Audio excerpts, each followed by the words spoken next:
So I haven't watched a horror movie yet today because, God, these ants. I don't know why they're living on my desk. I don't even know. I'm sorry. Anyways, I haven't watched a horror movie yet today because I got sidetracked because I was reading. Someone asked me about romantic comedies, and then I was like listing a bunch of romantic comedies from the 80s and 90s because that's what they asked. And then I was looking at like various lists, and my friend Lewis, who writes for BuzzFeed, had written a list. I think this was on his list. Otherwise, I'm misremembering where I saw this list, but let me see if it was on here.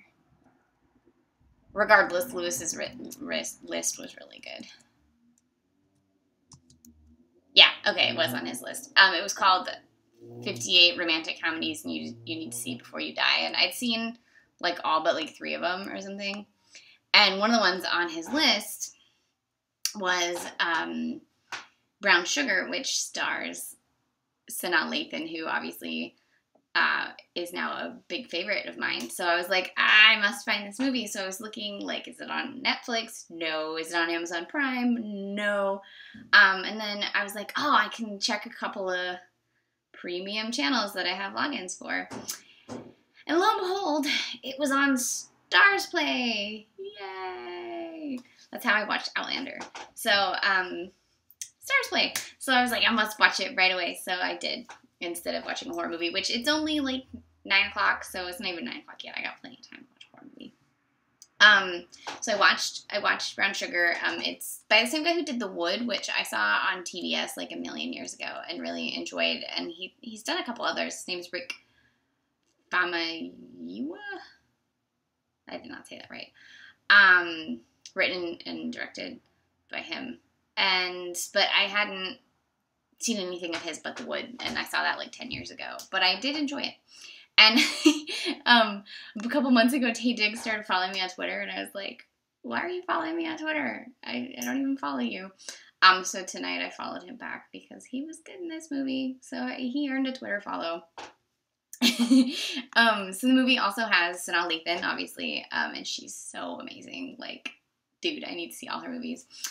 Nicole Ari Parker, Mos Def, Boris Kodjoe, and Queen Latifah. Pretty great cast. It was came out in 2002. Another one that did not come to my hometown, so I never saw it. I liked it. It was a romantic comedy about 2 kids that grew up together who both loved hip-hop, and they both went into different versions of the industry as adults. One became, I guess, a producer, and the other became a critic, a writer. And then, she moves back and is going to, and she's working at XXL, which is, like, obviously the best place she could be as a hip-hop writer. And he's, like, working at this supposedly sell-out place where they just hired these 2 guys called Red and I don't even remember. They kept making fun of the names, but they were like hip-hop Dalmatians, and it was a white guy and a black guy, and it was supposed to basically be like a commentary on how a lot of hip-hop acts are gimmicks, which it's gotten even worse now. So while this movie was definitely knew what it was talking about, I don't know enough about hip-hop culture and the history of it from the 80s on to really see what they were sort of skewering, but I think from the little bit I do know, I did a pretty good job. This guy clearly did his research. Where was I going with this? And then, so then the one guy gets married. Taye Diggs gets married right away, and then, so she's not married, and then she starts dating this other guy, and there's so many ants. Wow. Who is super hot and a basketball player and cooks dinner for her. I'm sorry, I'm killing ants. And every time I kill ants, they just come back. And then I kill them again. That's what happens when you live in the valley. So basically it's, it's your classic, like, Shakespearean, Midsummer Night's Dream, where there's the two people who actually like each other, but they keep following other people, and then they end up with the wrong person, and then when all is said and done, they end up with the right person.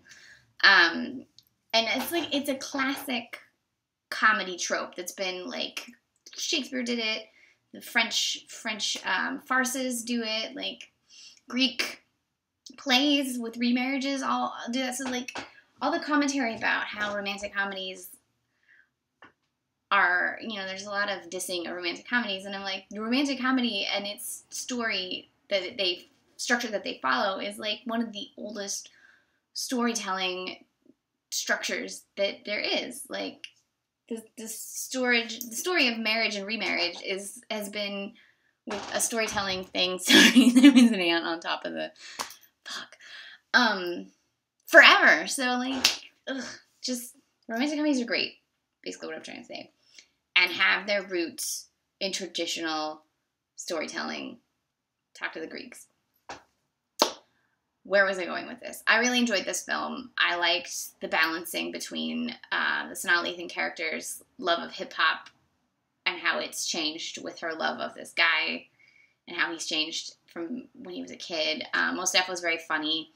Queen Latifah stole every scene she was in, because she always does, because she's Queen Latifah. There was a hilarious, really long scene where Mos Def talks to Taye Diggs about Casablanca, and it was really funny. And, like, maybe the best discussion of Casablanca I've ever seen. There was also an homage to Citizen Kane in this movie, where at the beginning of Taye Diggs' marriage, they show them being really happy. It's like a montage of their mourning, and they're really happy. And then, like, halfway through the movie, after it's falling apart, there's that same setup, but they're not happy anymore, and you can see it by the way they're acting in the morning. And I was like, I see what you did there, and I like it. It was a real fun movie. I really just want to see more with Sanaa Lathan. Like, somebody give me all of her movies. Tell me where to watch them. Give me, like, a Sanaa Lathan box set for Christmas, and I will be your best friend. So, yes, now I'm going to go find a relatively short horror movie so that I can watch it and go to sleep, and then probably review it in the morning because I'll be tired. But I hope you guys are having a good October.